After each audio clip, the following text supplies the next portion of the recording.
Ay, yan. Magluluto tayo ng ampalaya. Nagbabili ako kagabi sa maneho. Sabi ko, hanapan niya ako ng ampalaya. Nakita ko lang ng picture.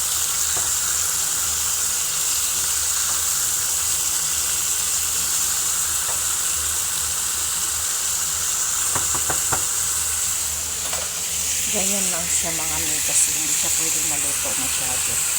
Gusto ko yung medyo ano lang siya. Yung medium cook lang siya. Dami kong kalat. Kalilisin ko lang kasi tas nagluto na ako agad. Yung itlog ko, 4 na piraso.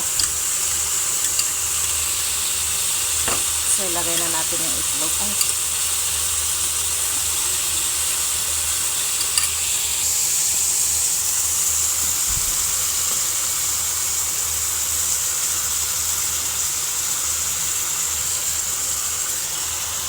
Ayan na, nilagay na natin yung itlog. Haluin lang natin.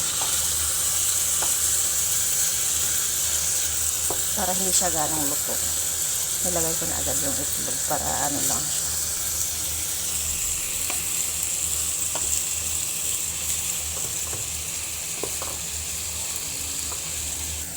Ayan mga mi, okay na siya. Medium cook lang siya. Kasi para meron tayong magpang sustansya.